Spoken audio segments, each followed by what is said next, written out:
இன்னுமா என்ன தெரியல. என்னது கூலி மூவிக்கும் சிவாஜி மூவிக்கும் கனெக்ஷன் இருக்கா? எது நாகார்ஜுனாவா? ஆமாங்க, கூலி மூவில ஒரு கேரக்டரை கொன்னு புதைச்சிருவாங்க, அப்புறம் அவரு உயிரோட வருவாரு. அதை லாசரஸ் சிண்ட்ரோம் சொல்லியிருப்பாங்க.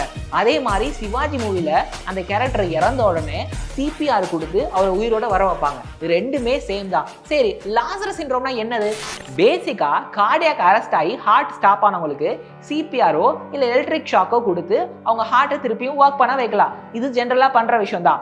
சில பேருக்கு ஹார்ட் ஸ்டாப் ஆகி ஆட்டோமேட்டிக்கா ஒரு 10-15 நிமிஷம் கழிச்சு அந்த ஹார்ட் திருப்பியும் பம்ப் ஆக ஆரம்பிக்கும்.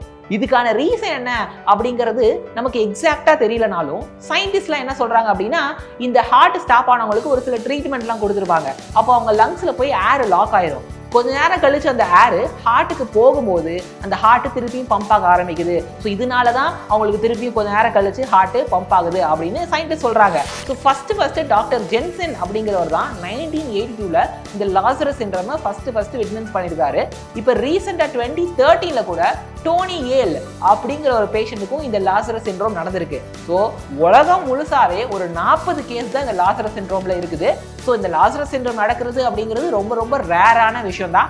ஸோ இந்த விஷயம் யூஸ்ஃபுல்லாக இருந்துச்சுன்னா கமெண்ட்ல லாசரஸ்ன்னு போடுங்க.